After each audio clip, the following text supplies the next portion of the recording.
이 시간 우리에게 주신 하나님 말씀은 골로새서 3장 18절부터 21절입니다.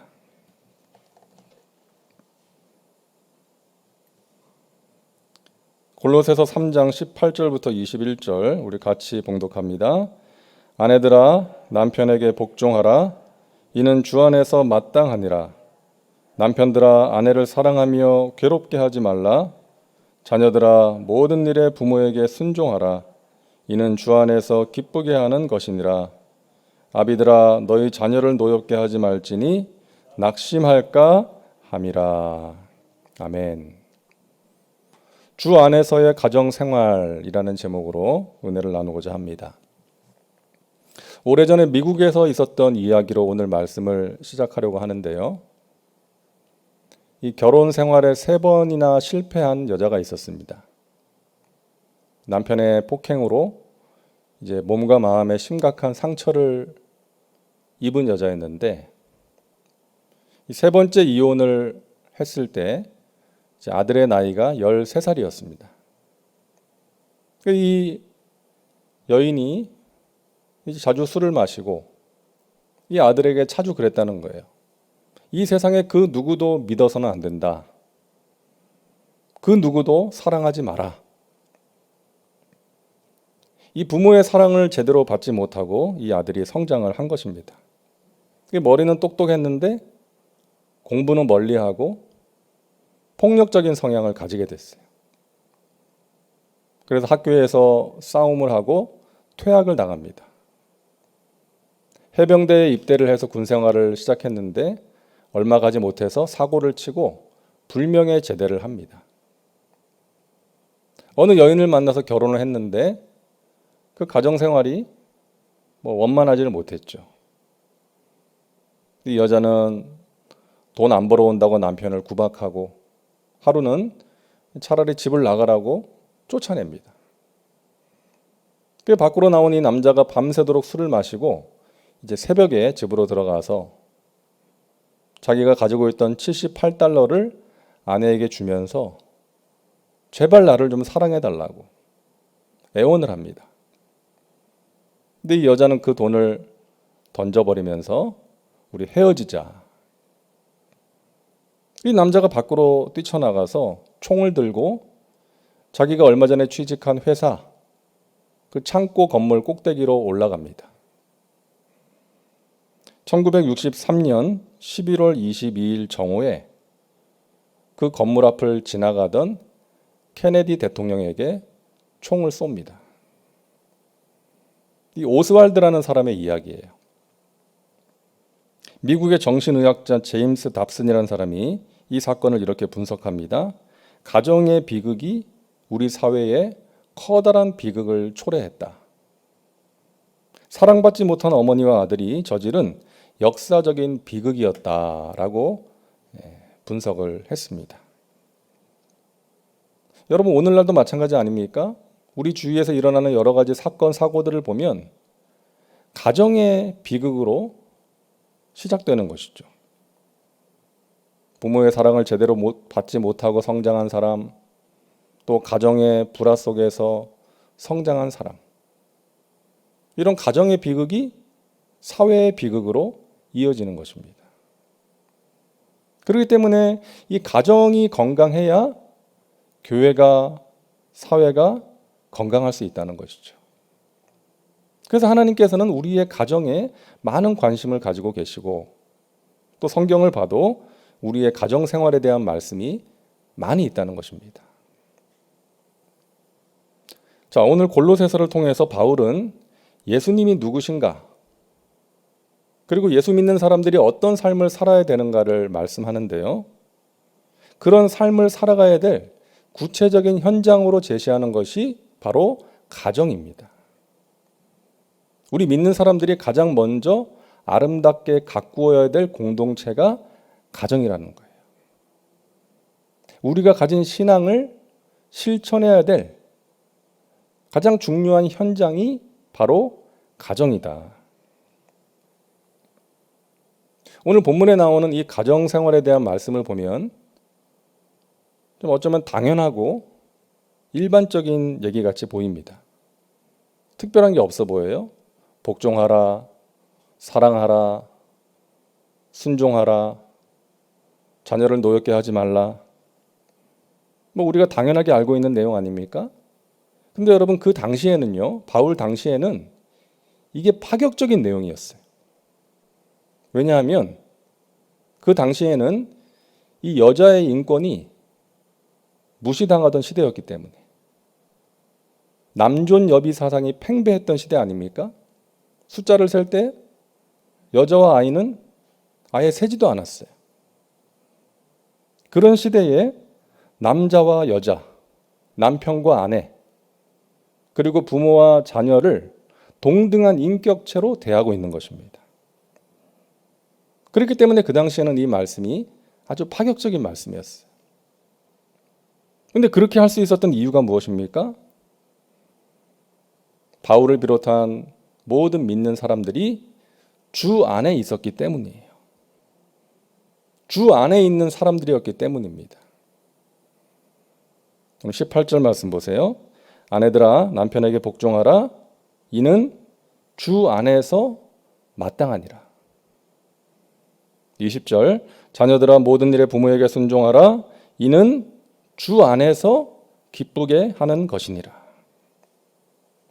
그러니까 우리는 주 안에 있는 사람들이기 때문에 사회적인 통념이나 관습을 따라 아내를 박대하거나 자녀를 자기의 소유물처럼 생각해서는 안 된다는 거예요.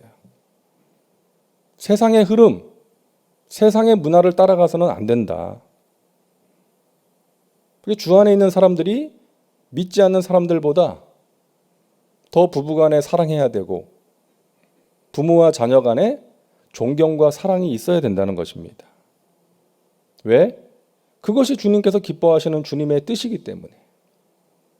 그렇게 할 때 우리가 세상에 영향을 끼칠 수 있고 전도의 문이 열릴 수 있기 때문입니다. 저 집이 예수 믿는 집인데 주일마다 가족들이 교회를 가는 것 아는데 부부간에 다투는 소리가 자주 들리고 또 부모와 자녀 간의 관계가 좋지 않다 그러면 어떻게 되겠습니까? 그렇기 때문에 우리의 가정생활, 가족들 사이의 관계를 하나님께서 강조하시는 것입니다. 자, 먼저 부부관계에 대해서 말씀하시죠. 먼저는 아내들에게 18절입니다. 아내들아 남편에게 어떻게 하라? 복종하라. 이는 주 안에서 마땅하니라. 여자분들이 별로 마음에 안 들어 하실 것 같은데요. 왜 아내한테만 복종하라 그래? 그게 아닙니다, 여러분. 에베소서 5장 21절을 보세요. 그리스도를 경외함으로 어떻게 하라? 피차 복종하라. 여자들한테만 아내들한테만 복종하라는 게 아닙니다. 일방적인 복종이 아니에요. 피차 복종입니다. 주 안에 있는 사람은 주님께 복종하는 사람이고 주님께 복종하는 사람은 서로 섬기고 복종하며 살아가는 사람이다. 그런데 오늘 본문에서는 이제 특별히 여자에게, 아내에게 이 복종을 강조하고 있지 않습니까? 근데 이 복종이라는 단어의 헬라어 원어를 보면은요, 정렬시킨다 이런 의미가 있습니다. 군대 용어예요. 질서를 위해서 정렬하다 이런 의미가 있거든요. 그러니까 다시 말해서 가정의 질서를 위해서 남편에게 복종하라는 거예요. 남편의 권위를 세워주라는 거예요. 그렇게 할 때에 하나님께서 의도하신 것처럼 남편이 가정의 머리, 리더가 될 수 있기 때문입니다. 그래서 좀 남편의 못난 모습이 보여도 살면 살수록 마음에 안 들어도 좀 부족한 모습이 보여도 비난하거나 무시하지 말고 존중해 주라는 거예요. 남편의 권위를 인정해 주라는 것입니다. 아멘이 잘 안 되실 텐데요.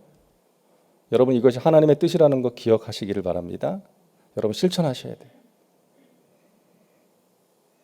그리고 남편들에게 말씀합니다. 19절 남편들아 아내를 사랑하며 괴롭게 하지 말라. 괴롭게 하지 말라. 예나 지금이나 남편이 아내를 괴롭게 할 소지가 많아서 그런 것 같습니다. 근데 여기서 괴롭히지 말라는 것은요, 신체적인 학대만이 아니에요. 이 괴롭히다라는 말을 헬라어로 피크라이노라고 그러는데 이게 무슨 뜻인가 하면 독한 말로 상대방을 괴롭게 한다. 그러니까 말로써 아내의 마음에 상처를 주지 말라는 거예요. 말로써 괴롭게 하지 말라는 것입니다. 어느 가정에서 있었던 일인데 이 아내분이 이제 지나가다가 이제 방 바닥에 거실 바닥인가요? 놓여있던 물컵을 발로 찼대요. 그 모습을 본 남편분이 아이고 여자가 뭐 이렇게 사람이 조심성이 없어. 응? 바닥에 있는 거 보지도 못하고 이렇게 야단을 친 거예요. 근데 며칠 후에 이 남편분이 지나가다가 물컵을 발로 찼네. 그때는 그랬대요. 이 물컵을 왜 바닥에 뒀냐고. 바로바로 치워야지. 이 아내 되시는 분이 억울했겠죠. 그 아내가 물컵을 발로 찼을 때 어떻게 해야 돼요? 여보 괜찮아? 발 아프지? 놀랬지? 이렇게 해야 되는 거 아니겠어요? 여러분의 남편 되시는 분은 어떠십니까? 어느 모임에서 어느 여자분이 남편에 대해서 이야기를 하는데 이렇게 말을 했답니다. 저희 남편은 신혼 때부터 태양이었습니다. 태양. 그 사람들이 와 남편을 태양처럼 여겼나 보다 이제 놀래고 있는데 이어서 말하는 거예요. 제 남편은 항상 세상이 자기를 중심으로 돌아간다고 생각하거든요. 그래서 태양이라 그런 거예요. 이어서 말합니다. 30년이 지난 지금도 제 남편은 여전히 태양입니다. 무슨 말인가 들어봤더니 차마 눈을 뜨고 볼 수가 없습니다. 그래서 남편을 태양이라고 소개를 한 거예요. 여러분 이렇게 돼야 되지 않겠습니까? 내 남편은 태양입니다. 사람들의 마음을 따스하게 해주는 사람이거든요. 주님의 일에 열정을 가진 사람이거든요. 이렇게 되면 얼마나 좋겠습니까? 자, 이어서 부모와 자녀 관계에 대해서 말씀합니다. 먼저 자녀들에게 20절 자녀들아 모든 일에 부모에게 순종하라. 이는 주 안에서 기쁘게 하는 것이니라. 부모의 권위에 순종하라는 것입니다. 여기서 순종이라는 단어는 우리가 하나님께 순종한다라고 할 때 그 순종과 같은 단어입니다. 그러니까 하나님께서 세우신 부모의 권위에 순종하는 사람이 하나님의 권위에 순종한다는 거예요.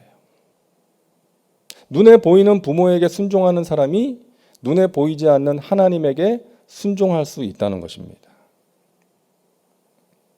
그래서 하나님께서는 우리가 이 자녀들이 부모에게 하는 것을 보시는 거예요. 부모에게 순종하는가? 그것이 하나님과의 관계에도 영향을 미치기 때문이죠. 자, 부모가 잘못된 것을 시켜도 순종해야 하는가? 물론 부모에게 순종하는 것이 하나님께 불순종하는 것이 되면 순종할 수가 없는 것이죠. 하지만 그럴 때에도 부모를 공경하는 자세만큼은 잃어버리지 말아라 말씀하시는 거예요. 부모가 못 배웠어도 못났어도 나이가 들어가면서 실수를 자주 할지라도 함부로 대하지 말라. 절대로. 부모에 대한 공경의 마음과 자세를 가지라는 것입니다.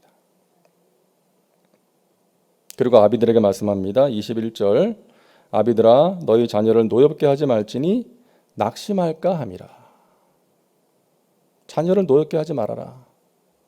특히 말로써 함부로 말하지 말아라.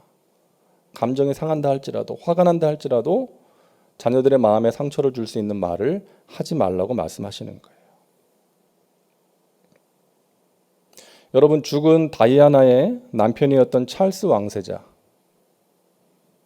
그 찰스 왕세자에 대한 글을 본 적이 있는데요. 이 찰스의 아버지 필립 공. 이 아버지가 아주 지적인 사람이었답니다. 그런데 성격이 예민하고 또 사람들을 비아냥거리는 말을 자주 했대요. 그리고 사람의 마음을 아프게 만드는데 소질이 있었다고 합니다. 말로써. 그러니까 아들한테도 그렇게 한 거예요. 이 찰스는 아주 섬세하고 수줍음을 많이 타는 소년이었다고 합니다. 아주 섬세한 성격. 좀 어떻게 보면 여성스러운 성격이었어요. 근데 이 아버지는 아들의 그런 모습이 마음에 안 든 거예요. 그래서 겁쟁이라고 아들한테 자주 이야기를 하고 어떤 경멸과 조롱 섞인 말을 할 때가 자주 있었다고 합니다. 당연히 어린 찰스의 마음에 상처가 된 거죠. 아무리 노력해도 아버지의 기대에 부합할 수가 없는 거예요.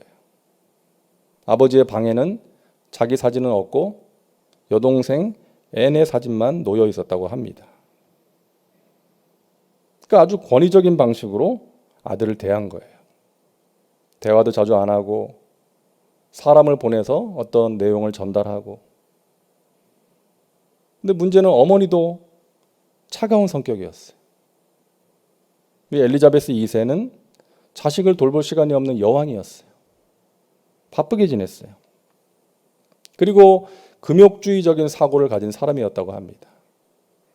자녀들을 따뜻하게 어떤 사랑 표현을 하면서 대하지 않고 그 의무를 강조할 때가 많았다는 거예요. 너희는 왕족이다. 그러면서 이렇게 해야 된다, 저렇게 해야 된다, 의무를 자주 강조했다는 거예요. 그러니까 어린 시절의 찰스는 하루에 30분 정도밖에 어머니를 볼 수가 없었다고 합니다. 그리고 주로 유모의 손에 의해서 길러졌다는 거예요. 그러니까 자서전에서 자신은 어머니의 사랑스러운 포옹과 키스를 갈망했다라고 적고 있습니다. 그러니까 부모의 사랑을 제대로 받지 못하면서 자랐기 때문에 결국 원만한 가정생활을 할 수가 없었다는 거예요. 사랑을 받아야 건강한 인격을 소유할 수가 있는데 그렇지 못했다는 것입니다. 어느 의사가요, 아프리카에 가서 이제 봉사활동을 하는데 이제 그 사람들을 섬기면서 지내는데 그 마을의 추장의 아들이 아주 엘리트였다고 합니다. 유학을 다녀온 엘리트였어요. 그리고 그 추장 아들이 이제 유학을 마치고 돌아왔을 때 사람들의 관심은 과연 누구랑 결혼을 할 것이냐, 여기에 관심이 쏠렸다는 거예요. 그래서 이 의사도 궁금한 마음에 관심을 가지고 지켜봤답니다. 근데 그 마을의 풍습은 이제 남자가 청혼할 때 여자에게 소를 끌고 가서, 암소를 끌고 가서 청혼을 하는 풍습이 있었대요. 대부분의 여자는 암소 1마리, 또 2마리, 가끔은 3마리까지 받는 여자도 있었지만 드문 일이었다는 거예요. 드디어 이 추장 아들이 청혼을 하기 위해서 암소를 끌고 나서는데 9마리를 끌고 갔답니다. 그러니까 사람들이 놀란 거예요. 역시 추장 아들은 다르구나. 과연 어떤 여자일까? 그러면서 마을 사람들이 따라 나선 거예요. 근데 그 도착한 곳이 의회였어요. 아주 가난한 집. 그리고 그 여자는 아주 볼품없게 생긴, 병약하고 볼품없는 그런 여자였다는 거예요. 그 사람들이 의아하게 생각을 했다는 것입니다. 근데 그 의사가 몇 년이 지난 뒤에 다시 그 마을을 방문했대요. 근데 원래 추장이었던 사람은 이제 물러나고 그 아들이 추장이 되어 있었는데 그 집을 방문했는데 자기가 깜짝 놀랐다는 거예요. 그 부인이 나와서 인사를 하는데 예전에 자기가 보았던 그 병약하고 볼품없던 여인이 아니더랍니다.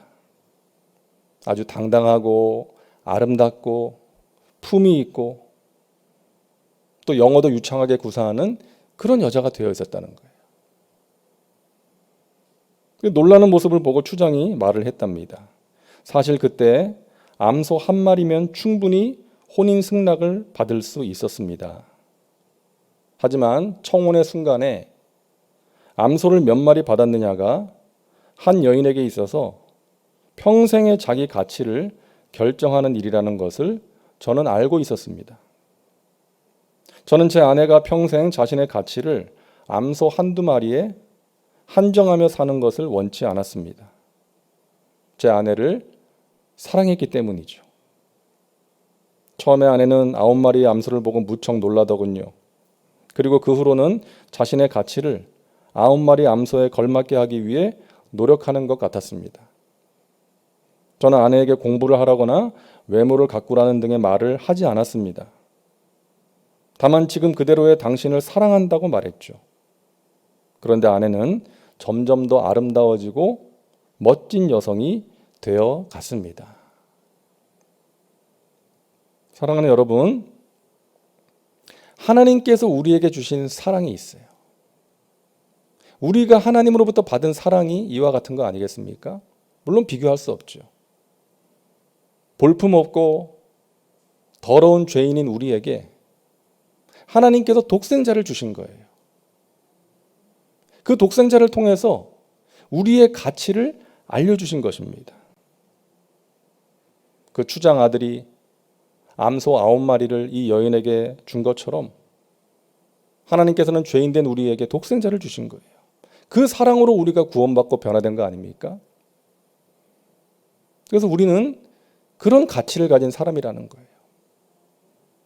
그리고 하나님의 그런 사랑을 받은 우리가 그 사랑을 배워서 실천하면서 살아가야 되겠다는 것입니다. 내 남편이, 내 아내가, 내 자녀가 조금 볼품이 없고 부족함이 있고 마음에 안 든다 할지라도 내가 어떻게 대하느냐에 따라서 그 사람이 달라질 수 있다는 거예요. 그 사람의 가치가 결정될 수 있다는 것입니다. 여러분 힘들어도 사랑해 줄 때 우리의 가족들의 가치가 그만큼 높아지게 될 줄로 믿습니다. 여러분 하나님께 받은 그 사랑으로 여러분의 가족들을 사랑해 주시기를 바랍니다. 우리 아내 되신 분들 남편을 존중해 주시고 권위를 세워 주시고 가정의 질서를 위해서 또 아내 되신 분들, 남편 되신 분들 아내를 사랑하고 말로써 괴롭게 하지 마시고 자녀된 분들 부모에게 순종하시고 또 부모 되신 분들 자녀들을 노엽게 하지 마시고 우리가 모르는 내용 없지 않습니까?